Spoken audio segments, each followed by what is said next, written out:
"You need a home and I need a mommy," said the little girl to the young homeless woman at the bus stop.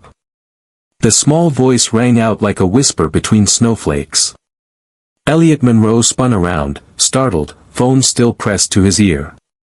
His 4-year-old daughter, Laya, stood in front of a bus stop bench, her mittened hands resting gently on the lap of a young woman wrapped in a tattered coat. The woman didn't move, her eyes, pale blue and exhausted, blinked slowly. She looked more like a shadow than a person, curled into herself, clutching a faded cloth tote like a lifeline. Snow clung to the golden strands of her messy hair, and her lips were slightly parted as she tried to catch her breath. Laya reached out, placing a bear-shaped cookie in her lap with tender care.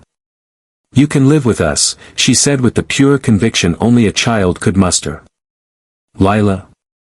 Elliot rushed over, ending the call and pulling his daughter back instinctively. He knelt beside her and looked up at the woman, scanning her with practiced caution. "Miss, what are you doing with my daughter?" The woman slowly raised her hands, palms open. "Nothing. I didn't touch her. She just came over." Her voice was hoarse, but steady. Elliot narrowed his eyes. The woman's skin was flushed, too red in the wrong places, her mouth slightly blue from the cold. A quiet shiver ran through her limbs as she clutched the tote tighter. "I didn't ask for anything," she said, lowering her gaze. "But thank you for having such a kind child." Elliot's chest tightened. Laya looked up at him, confused, but not afraid. She gave her cookie to a cat first. Laya added matter-of-factly. He followed her gesture and saw it half a torn bread roll in the snow near the bench where a scrawny trembling cat now pawed at the crumbs. The other half was clearly gone. Elliot glanced back at the woman. She hadn't begged. She hadn't spoken first. And yet something about her silence felt louder than anything he had heard all day. "I think we should go," he muttered. He took Laya's hand and turned to leave. Behind him, he heard the woman shift. She was trying to stand slowly, carefully, like she did not want to make trouble, but her knees buckled. She stumbled sideways, colliding hard with the icy metal post of the bus stop shelter before crumpling to the ground. Elliot turned just in time to see her fall. "Dad," Laya cried, tugging at his coat. Elliot ran to her side. "Miss, can you hear me?" No response. He crouched down, pressing 2 fingers gently against her neck. Her pulse was there, but weak. Her forehead was slick with sweat, burning hot, even as her skin was ice cold. He saw a scrape on her hand, raw and red. Her breathing was shallow, lips pale and cracked. This woman was sick. He looked around. No cars passing, no one nearby, no time to wait for help. Without hesitation, Elliot scooped her up. She was shockingly light. Her coat opened slightly as he lifted her, revealing torn sleeves and bruised arms. She didn't resist, only whimpered softly against his chest. "Let's go, Laya," he said, voice low and urgent. "Is she going to die?" Leela asked, eyes wide. "Not if we get her warm." They moved quickly, snow crunching underfoot. Elliot's house wasn't far, 3 blocks at most, but every step felt heavier. He didn't know this woman, didn't know her name, didn't know her story, but something had shifted inside him the moment she fell. He could have walked away. Should have, maybe, but he didn't. As they neared the porch, Laya whispered, "I still think she's our home now." Elliot didn't answer. He just opened the door. The fire crackled softly. Isabel stirred beneath the warm weight of a wool blanket, her eyelashes fluttering against her cheeks. The air smelled faintly of cedar and cinnamon. As she opened her eyes, the room slowly came into focus. The soft amber glow of a fireplace, polished wood floors, a tall bookshelf filled with architectural books, and the faint hum of something cooking from a nearby kitchen. She was on a long sofa, a pillow behind her head. Her coat was folded neatly at the foot of the couch. She didn't remember being brought here, just the cold. The bus stop, the little girl. Then she heard the scratching of crayons. Laya sat cross-legged on the rug, tongue between her teeth in focus, drawing with fierce concentration. Her paper was filled with color, 3 stick figures holding hands, one tall, one small, and in the middle, one with a halo of yellow hair. Above them, in shaky but deliberate letters, she'd written, "My home." Isabel blinked, stunned. She tried to sit up, but her head throbbed and her body protested. That movement was enough to alert Laya, who jumped up with a smile and hurried toward her. "You woke up." Leela grinned proudly, holding up her picture. "That's us." Isabel rasped, her voice barely audible. Laya nodded seriously. "Daddy says you can stay until you're better. But I think you should stay longer." Before Isabel could respond, Elliot entered the room. His expression unreadable. He sat down, a glass of water in a small bowl of soup on the coffee table.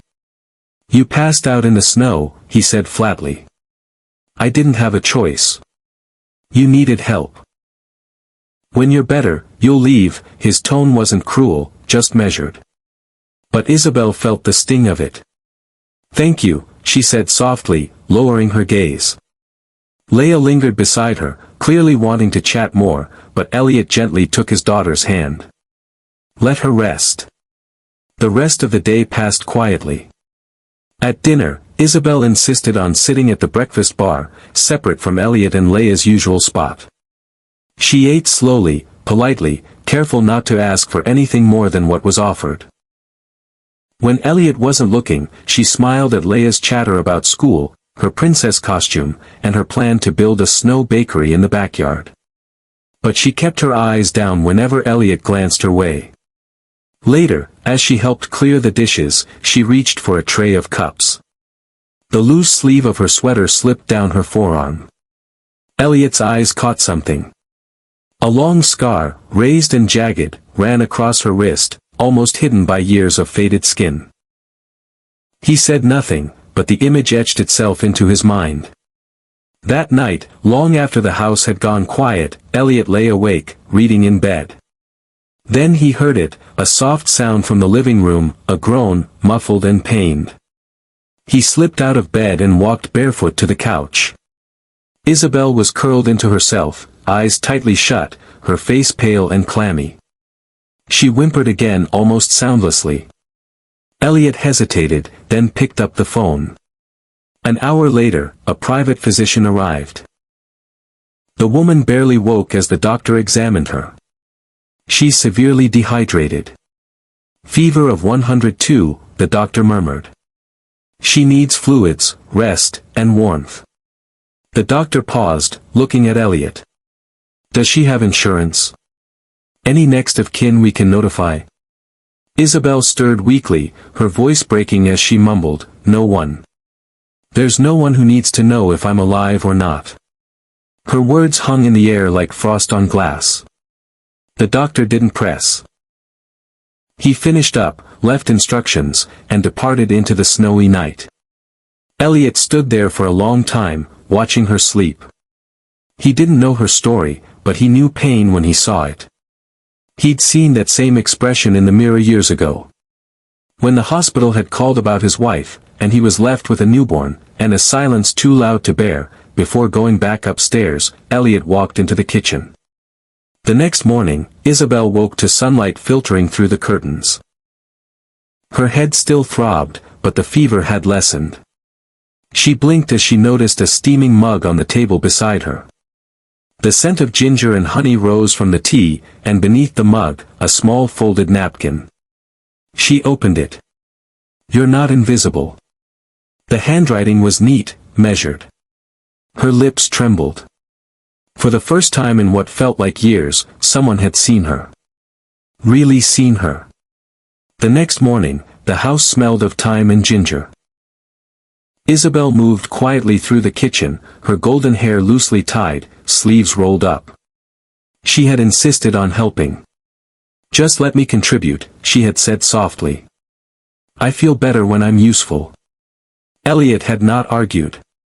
Now she stood at the stove, stirring a pot of soup made from leftover vegetables. The kitchen looked different with her in it, warmer. Laya sat at the table, humming as she colored. Elliot walked in, laptop under his arm. That smells familiar. Isabel glanced back with a faint smile. Just something simple. I learned it from a retired couple I stayed with in Queens. They taught me how to turn scraps into comfort. He took a spoonful, froze. It tasted exactly like the soup his wife used to make.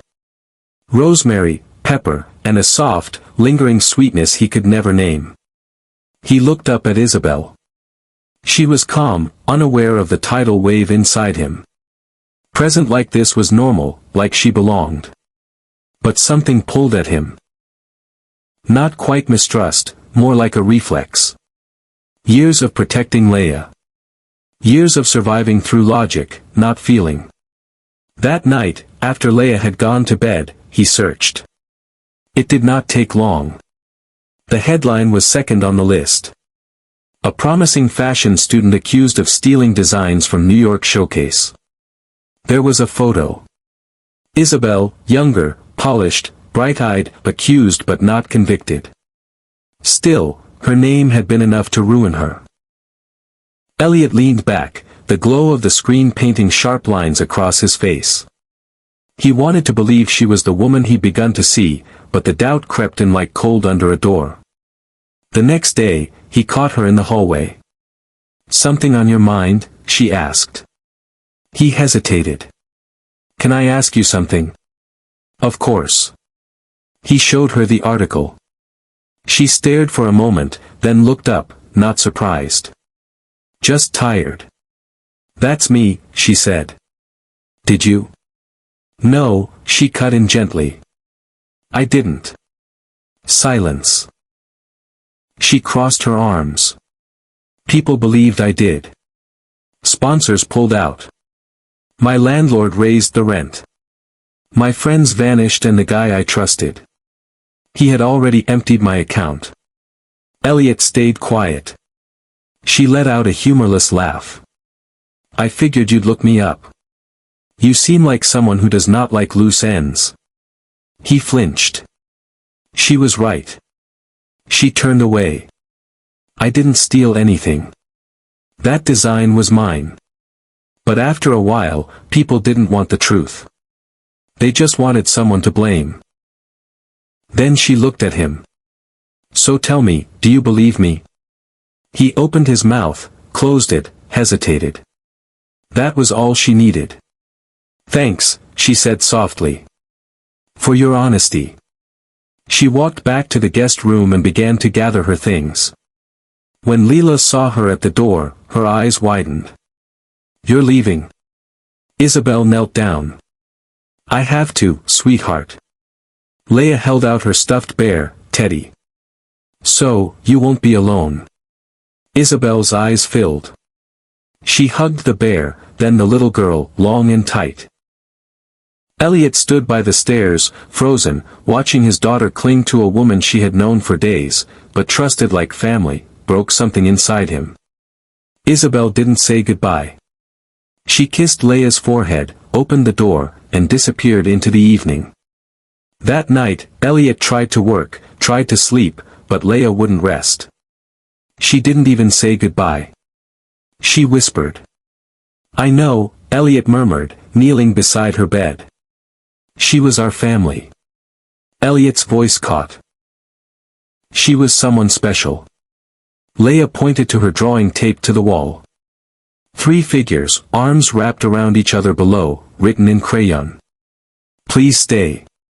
Elliot turned away, but not fast enough to hide the tears. He didn't know what had shattered more that night, his trust or his silence. It was past bedtime when Elliot first noticed Laya's absence from bed. He found the hallway empty and the living room door slightly ajar. Following the soft rumble of the street lamp, he stepped onto the porch and saw her tiny frame through the falling snow. Laya's slippers crunched in the drift as she limped down the driveway. Elliot's heart twisted with panic. "Lila," he called. She didn't answer. He hurried after her, breath catching, cold in the air. She was already halfway down the block, following a faint glow. Just ahead, Isabel sat by a street lamp, her coat wrapped tight, but not enough. She was humming quietly, unreadable, but after training in control and detachment, Elliot remained silent until the sudden sound of a stumble, then a low cry. Laya had collapsed onto her hand, tears mixing with snowflakes. Blood oozed from her palm, staining the snow a soft red. Elliot broke into a run, but before he could reach them, Isabel was there. She knelt beside Laya without hesitation. "Hold still, sweetheart," she murmured, folding a handkerchief from her coat pocket to bind the wound. "We'll get you back inside soon." She pressed the scarf gently, soothed Laya's tears with warm hands. The street lamp haloed her hair. All Elliot saw was a figure stepping into the light. A stranger turned caregiver. He jogged the last few steps. Laya looked up at him with wide, frightened eyes. Isabel brushed a strand of hair from the child's face and sighed. Elliot crouched beside them, voice. "Lila, you frighten me," Laya sniffled. "I wanted to find her." Elliot looked up at Isabel. The city had nothing to do with them at this moment. The distant buildings faded. Lala's hand trembled in hers, and the way Isabel held her spoke more than words ever could. He swallowed. The armor he'd worn for years, of professional distance and emotional caution, cracked in that moment.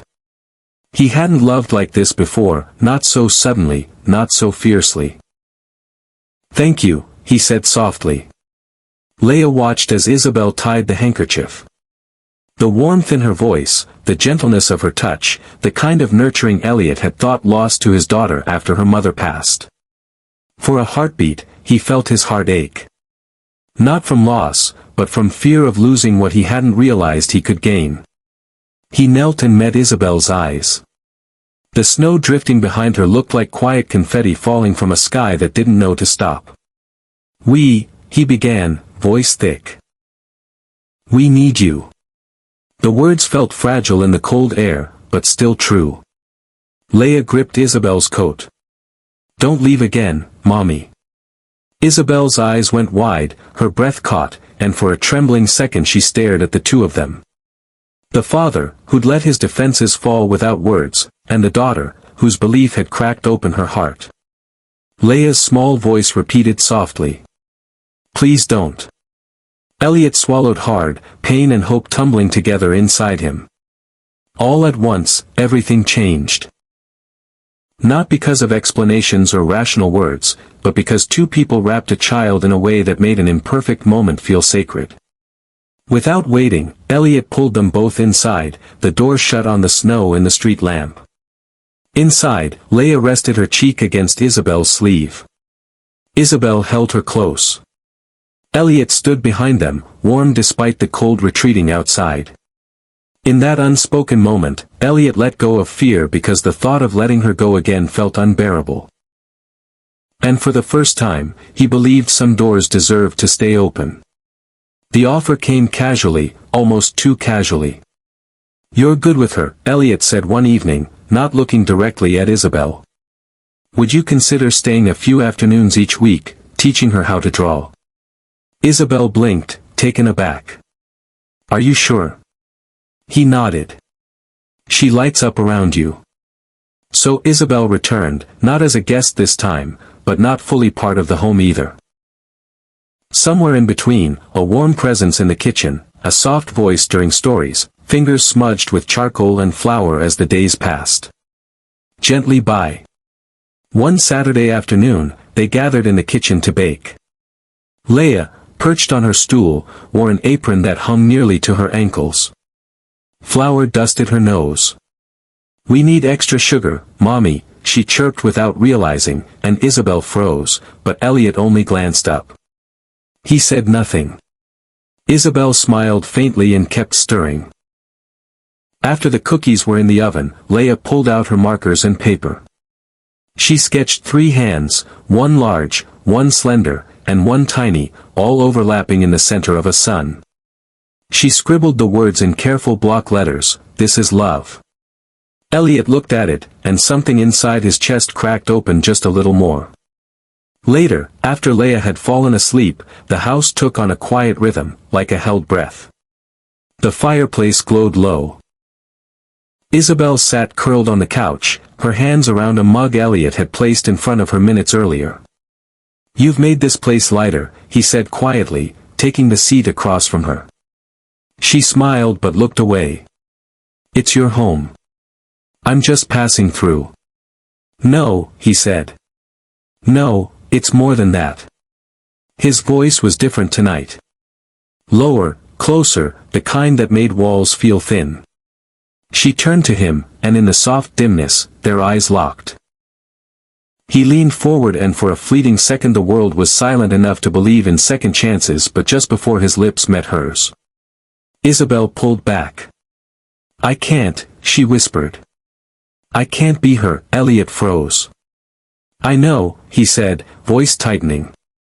"I'm not asking you to." "You're not," Isabel whispered, stepping back. "Then why does it feel like I'm being measured against a ghost?" Elliot stood now too, the distance between them like a tight rope. "Because you won't let yourself be seen," he said. "You think I want someone else, but I want you. Your scars, your silence, your strength. I don't want perfect. I want real." She was trembling. "You say that," she said softly. "But I've been left before. I believed once. It cost me everything." He kept his hands in his pockets. "Nothing ever happened," she pointed out. "There never ever have been any real setbacks. You remind me of that." "So, you'd rather leave first?" he asked, bitter. "Before you even let anyone choose you?" Isabel didn't answer. Her eyes shimmered, not with anger, but with sorrow. And then, without another word, she turned and walked out the door. Elliot didn't stop her, his fists curled tight at his sides as the door clicked shut behind her. He stood in the silence, the unfinished moment suspended in the air like smoke. He hadn't meant to fall for her, but he had, and she hadn't meant to run, but she did. Because love, when you've been burned by it, feels more like fire than warmth. That night, as he passed by Laya's room, he saw her still awake, cradling the stuffed bear Isabel had once mended for her. "Is she coming back?" Laya asked sleepily. Elliot stood in the doorway for a long time, unsure what to say. "I don't know," he finally whispered. "But I hope she does." And in the soft hush of that moment, a man and his daughter held on to hope. Even as the woman they both needed walked into the night, because sometimes the bravest thing is not falling in love. It's staying when it gets too real. The apartment was unusually quiet that morning. No laughter echoed from the kitchen. No soft humming of lullabies, no scent of tea or paint or warm cookies, only silence. Elliot stirred his coffee absently at the kitchen counter, his tie loosened, eyes on the floor. Laya sat at the table, chin resting in her small hands, crayons untouched beside her.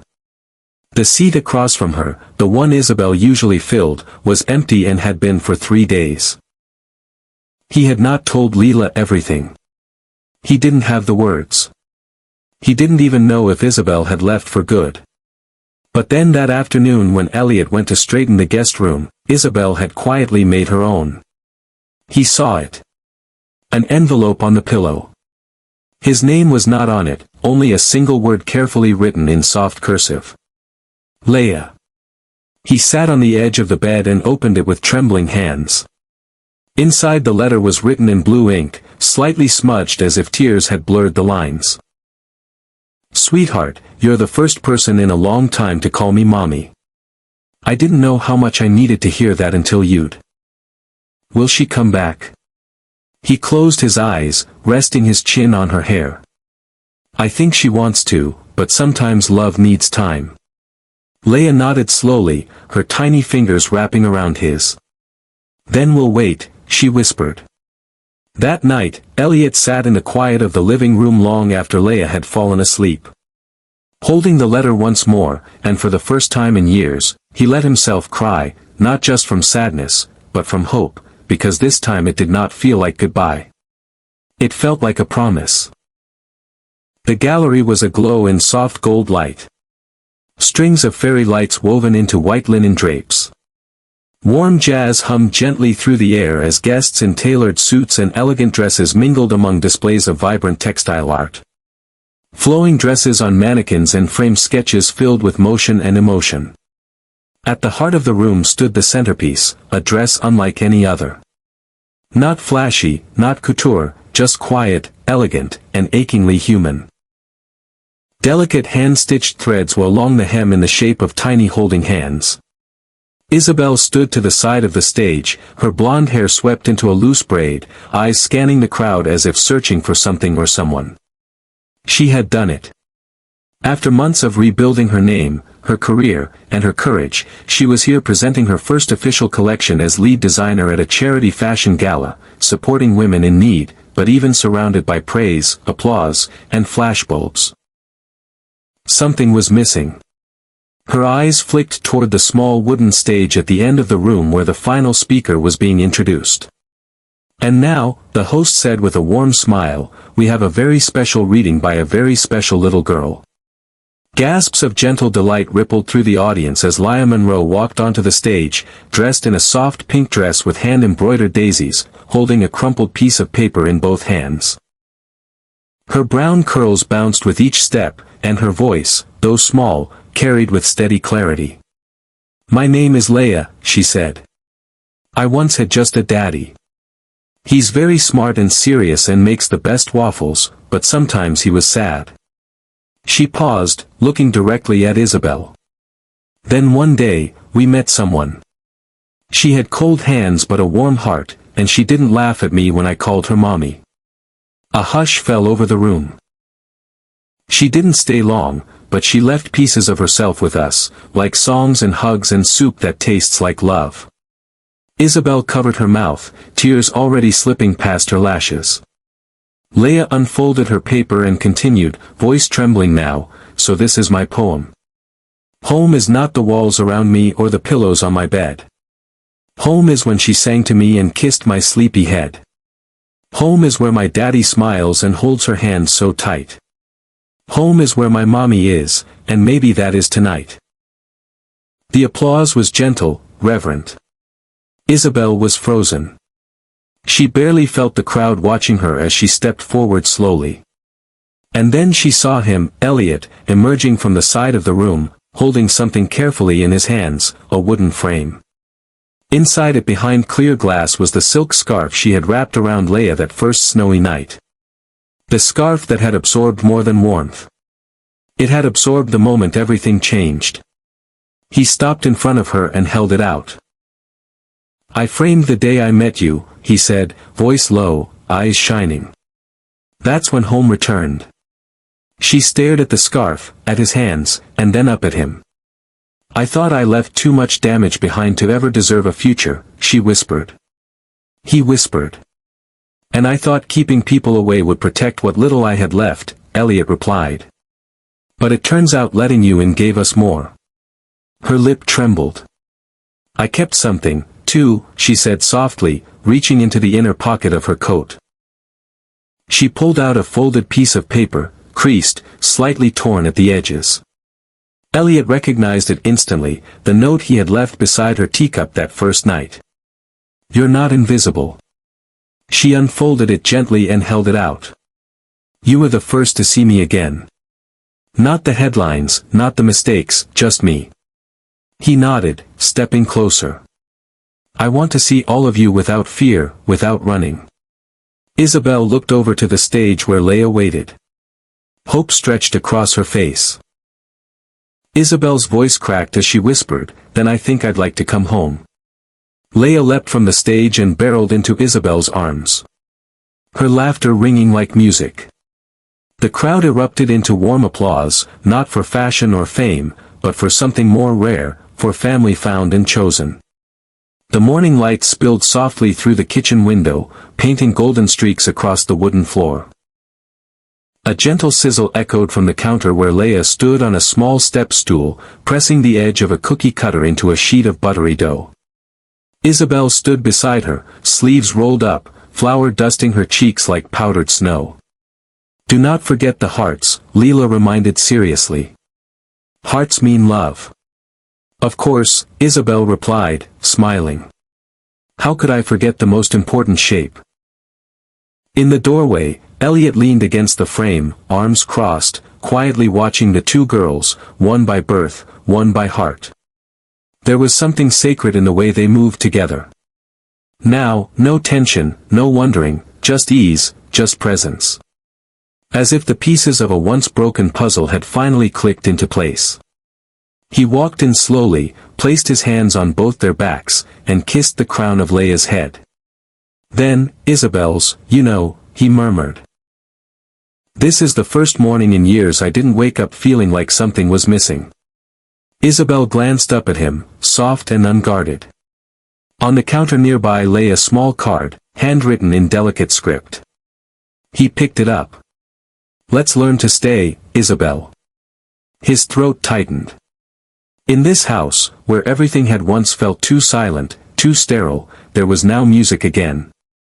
Even if it was only laughter and the clatter of spoons. Later that morning, Elliot led them through the hallway toward a room they had passed many times but never opened.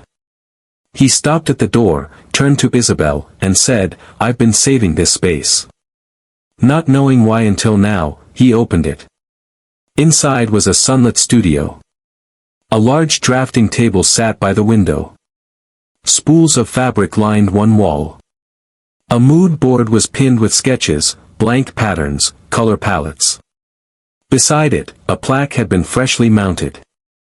"Isabel's tomorrow. Place to begin again." Isabel stood in the doorway, breath caught in her throat. "I wanted to give you a place where your hands could create again," Elliot said. "Where your dreams could be bigger than your fears." She stepped inside slowly, running her fingers across the table's smooth edge, then over a bolt of soft linen. Her eyes shimmered, glassy, but alight. "I never imagined anyone would build a room for me," she whispered. "You built something in us first," Elliot replied. "This is just returning the foundation." Just then, from the kitchen came a loud, unmistakable shout. "Let's make pancakes, Mommy and Daddy." They turned to the sound of Laya's voice echoing down the hallway. Elliot laughed. The kind of laugh that only comes when the heart has finally settled. "I guess that's our cue," he said, reaching out his hand.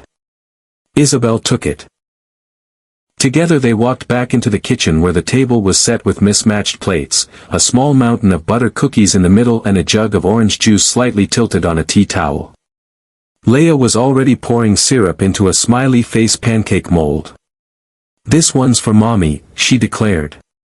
As they sat down, the room swelled with the scent of cinnamon and vanilla.